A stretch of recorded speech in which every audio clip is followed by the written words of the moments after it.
পাহাড় আর নদীর ওপারে একটা সুন্দর গ্রাম ছিল। এখানে আকাশ সব সময় পরিষ্কার থাকতো, গাছপালা হাসতো আর বাচ্চারা খুব মজায় খেলতো। কিন্তু এত কিছুর পরেও এই গ্রামের গরম ছিল প্রচন্ড রকম, এতটাই যে আজ পর্যন্ত ফ্রিজেও জল ঠান্ডা হতো না আর কেউ আইসক্রিমও খেতে পারতো না। এখানকার সবাই শুধু এইটুকুই চাইতো যে হায় ঈশ্বর, এই কিরকম যন্ত্রণা যে আমাদের গ্রামের লোকেদের পিছনে রয়েছে। গরমে প্রাণ বেরিয়ে যাচ্ছে, সেই জন্য একটা কাজ আমার করে দাও। এই হয় তুমি এই গরমটাকে একেবারে শেষ করে দাও, বা আমাদের ইন্দ্রপুরে চমৎকারের সাহায্যেই হোক, বা বরফ বা আইসক্রিমের কোনো বৃষ্টি হয়ে যাক। কি বরফ আর আইসক্রিমের বৃষ্টি? আরে কি আজে বাজে বলছো কাকু। মদনের অদ্ভুত ইচ্ছা দেখে আয়নের হাসি ফেটে পড়ল, কিন্তু সে জানতো যে ইন্দ্রপুরে কখনো গরমও কম হবে না আর আইসক্রিমেরও কোনো বৃষ্টি হবে না। এই মদন কাকুটাও না আজে বাজে বকতে থাকে। কি হয়েছে আয়ান, এইভাবে কেন হাসছিস? কিছু না মা, আমি ভাবছিলাম যে যদি আমাদের গ্রামে সত্যি সত্যি আইসক্রিমের বৃষ্টি হয় তাহলে বেশ দারুণ হবে না? কি আইসক্রিমের বৃষ্টি?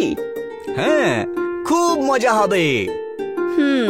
মজাদার তো হবে, তবে অন্যদের মজা লাগবে, তোকে না। মনে আছে তো ডাক্তার কি বলেছে? আইসক্রিম থেকে তোর অ্যালার্জি। হ্যাঁ হ্যাঁ ঠিক আছে, জানি।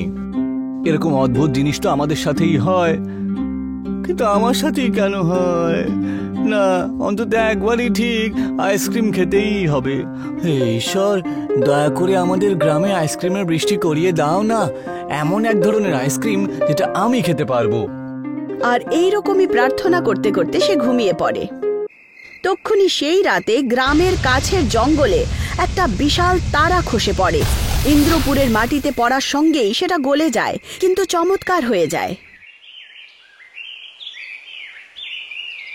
সকালে গ্রামবাসীরা দেখতে পায় যে সেই গলিত নক্ষত্র থেকে আকাশে একটা বড় গোল রঙের মেঘ হয়েছে, যা গ্রামের একটা জায়গায় ঘুরে বেড়াচ্ছে।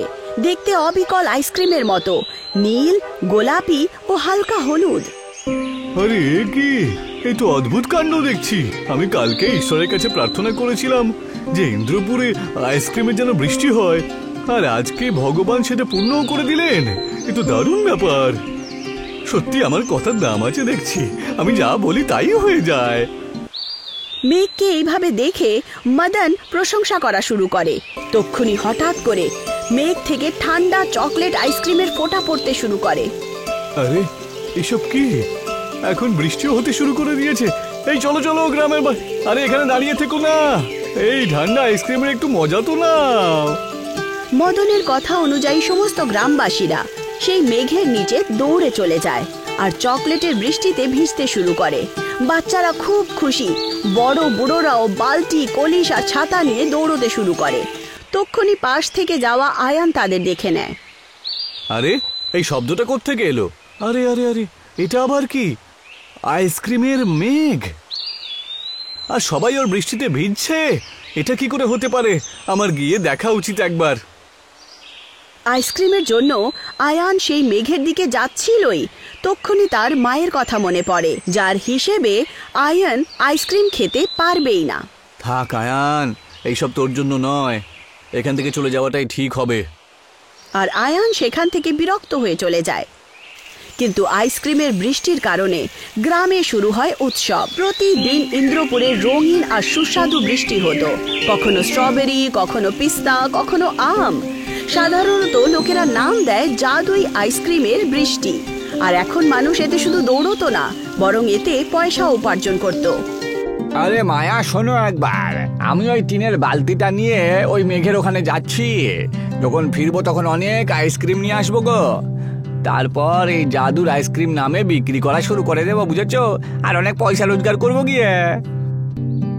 আস্তে আস্তে সমস্ত গ্রামবাসীরাও মনোজের মতোই ভাবতে শুরু করে। তারাও বালতি ভর্তি করে আইসক্রিম নিয়ে আশেপাশের গ্রামে যেত আর সেটা বিক্রি করে অর্থ উপার্জন করত। কিন্তু গ্রামবাসীদের জন্য এই লোভের পরিণতি ভয়াবহ ছিল। আস্তে আস্তে আইসক্রিমের মেঘ আরো ঘন হতে লাগে এবং তারা এত বেশি আইসক্রিম বৃষ্টি করতে শুরু করলো হ্যাঁ ঈশ্বর, এসব কি হয়ে গেল? আমি তো আপনার থেকে শুধু আইসক্রিমের বৃষ্টি চেয়েছিলাম, এখন তো দেখছি পারছি না। আর এখন কি করব? এই মেঘ তো জাদুর বদলে এখন অভিশাপে হয়ে গিয়েছে। না, এটা হতে পারে না। সারা জমিতে শুধু বরফ ঘুরে বেড়াচ্ছে, জন্তু জানোয়াররা অসুস্থ হয়ে পড়ছে, বাচ্চাদের ঠান্ডা লেগে গিয়েছে। ঈশ্বর, হে ঈশ্বর, পুরো গ্রাম ঠান্ডার শুকিয়ে গেছে তো। এই বৃষ্টি থামিয়ে দিন ঈশ্বর, থামিয়ে দিন। যা কিছু ইন্দ্রপুরে হচ্ছিল তার সবকিছু সবার বুদ্ধির বাইরে ছিল। কেউ বুঝতে পারছিল না যে আইসক্রিম মেঘ এত ভয়ানক রূপ কেন নিয়েছে। আরে এসব হচ্ছেটা কি এখানে? এই বৃষ্টি তো বন্ধ হওয়ার নাম পর্যন্ত করছে না দেখছি। বৃষ্টির এই রূপ দেখে আয়ানও খুব অস্থির হয়ে পড়ে। আস্তে আস্তে এখন গ্রাম পুরোপুরিভাবে আইসক্রিমের বৃষ্টিতে ভরতে শুরু করে, যার জন্য লোকেদের প্রাণেরও ক্ষতি হচ্ছিল। আয়ান এইসব দেখতেই পারছিল না। না, এইভাবে চুপচাপ বসে থেকে আমি এসব দেখতে পারবো না। কিছু একটা করতেই হবে। হ্যাঁ, কিছু একটা করতেই হবে আমাকে। আয়ান ঘর থেকে একটা বালতি তুলে নেয়, ছাতা নিয়ে বাইরে চলে আসে। তাকে দেখে আয়ানের মা চিন্তিত হয়ে ওঠে। আয়ান, বাবু আয়ান, দাঁড়া, কি করছিস তুই? এই আইসক্রিমের বৃষ্টিগুলোকে বালতিতে জড়ো করছি মা। কিন্তু তোকে এইসব করার কোনো দরকার নেই সোনা, এতে তো তুই অসুস্থ হয়ে যাবি, মনে আছে তো? হ্যাঁ মা, কিন্তু আমি আমার গ্রামটাকে এইভাবে তো ডুবে যেতে দিতে পারি না। তুমি আমাকে নিয়ে চিন্তা করো না, আমার কিচ্ছু হয়নি। বাহ, আয়ানের বাহাদুরির কোনো নামই হয় না। নিজের পুরো গ্রামকে এইভাবে ডুবতে দেখে সে নিজের চিন্তা ভুলে গেছিল। সে যেমন তেমন করে আইসক্রিম একত্রিত করে আর তারপর আশেপাশের গরিব বাচ্চাদের মধ্যে বিতরণ করে, আর তক্ষুনি চমৎকার হয়ে যায়। আরে এ কি, বৃষ্টি কমে গেল? এটা কিভাবে হতে পারে? আয়ান কিছু বুঝতেই পারছিল না, কিন্তু তা সত্ত্বেও সে নিজের কাজ বন্ধ করলো না।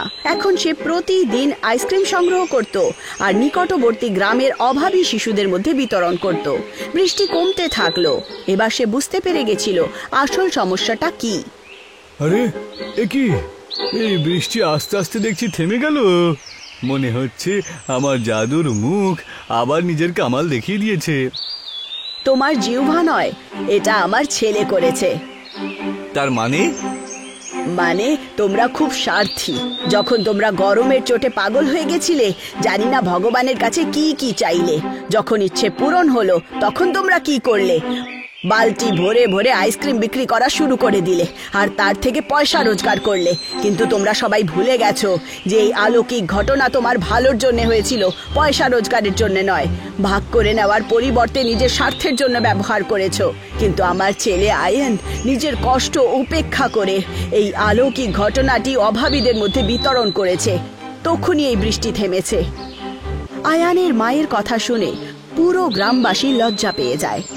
তারা আক্ষেপ করতে শুরু করে যে তারা সত্যি প্রকৃতিকে অপমান করেছে। যা হয়েছে তারপর সবাই নিজেদের ভুল বুঝতে পেরেছিল। এখন সবাই মিলে সেই মায়াবী আইসক্রিমের মেঘের বৃষ্টির উপভোগ করত আর অভাবীদের মধ্যে বিতরণও করতে শুরু করে।